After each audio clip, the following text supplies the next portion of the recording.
একের পর এক কেঁপে উঠছে মাটি। ধ্বংসস্তূপের নিচে এখনো ভেসে আসছে স্বজন হারানোর আর্তনাদ। কেউ ছুটছেন নিখোঁজ সন্তানের খোঁজে, কেউ অপেক্ষা করছেন অলৌকিক কোনো উদ্ধারের আশায়। 50,000-এরও বেশি মানুষ নিখোঁজ, মৃতের সংখ্যা প্রতিনিয়ত বাড়ছে। এমন ভয়াবহ বিপর্যয়ের ক্ষত শুকানোর আগেই আবারও কেঁপে উঠল ভেনেজুয়েলার মাটি। 7.5 মাত্রার বিধ্বংসী ভূমিকম্পের রেশ কাটতে না কাটতেই আঘাত হানল নতুন 4.9 মাত্রার কম্পন। আতঙ্কে ঘর ছাড়ছেন সাধারণ মানুষ। শুক্রবার 4.9 মাত্রার নতুন ভূমিকম্পে আবারও কেঁপে ওঠে ভেনেজুয়েলার উত্তর উপকূল।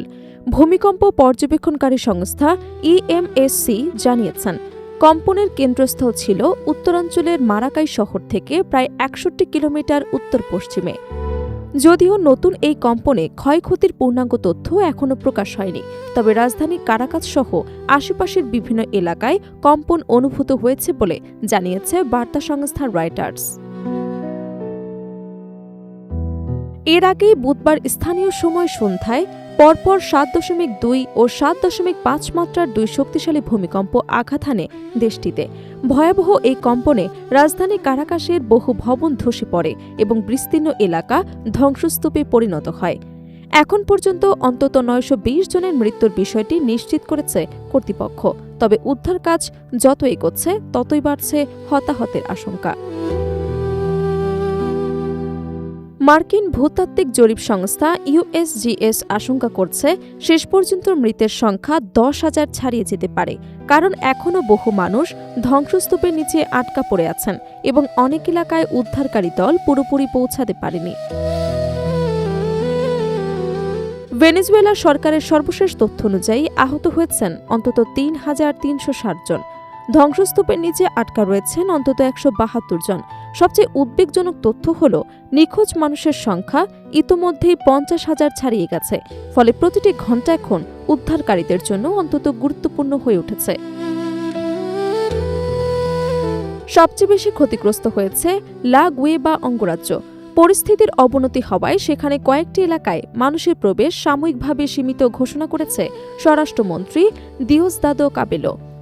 উদ্ধার কাজে নির্বিঘ্ন করতে এবং নিরাপত্তা নিশ্চিত করতে এই সিদ্ধান্ত নেওয়া হয়েছে বলে জানিয়েছে সরকার। এদিকে সরকারি সহায়তার অপেক্ষায় না থেকে স্থানীয় বাসিন্দারাই নেমে পড়েছেন উদ্ধার অভিযানে।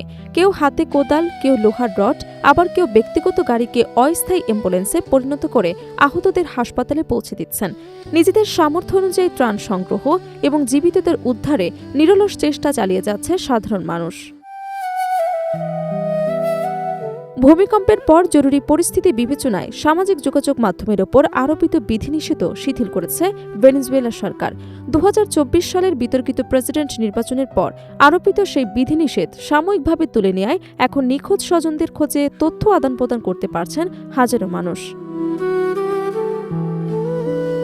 ধ্বংসস্তূপের সামনে দাঁড়িয়ে 25 বছর বয়সী জেনিফার পালাসিওসের কণ্ঠে ফুটে উঠেছে অসহায় মানুষের আর্তনাদ।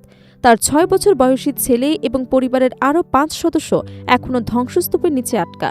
কান্নাজড়িত কণ্ঠে তিনি বলেন, স্থানীয়রাই জীবিতদের উদ্ধার করেছেন এবং কংক্রিটের বিশাল স্ল্যাব সরাতে আমাদের ক্রেন দরকার। সেখানে এখনও মানুষ জীবিত আছে।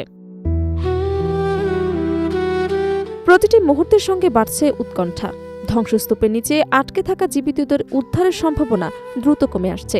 তারপর আশা ছাড়ছে না উদ্ধারকর্মী কিংবা স্বজনরা। আর বারবার অনুভূত হওয়া পরাঘাত আর আফটার শক নতুন করে আতঙ্ক ছড়িয়ে দিচ্ছে পুরো দেশে। একের পর এক শক্তিশালী ভূমিকম্পে বিপর্যস্ত ভেনেজুয়েলায় এখন সবচেয়ে বড় চ্যালেঞ্জ হয়ে দাঁড়িয়েছে নিখোঁজ হাজারো মানুষের সন্ধান, আহতদের চিকিৎসা এবং ধ্বংসস্তূপ সরিয়ে দ্রুত উদ্ধার অভিযান সম্পন্ন করা। পুরো দেশ জুড়ে এখন শোক, উদ্বেগ আর অনিশ্চয়তার আবহ। বিশ্বের নজরও এখন লাতিন আমেরিকার এই বিপর্যস্ত দেশটির দিকে।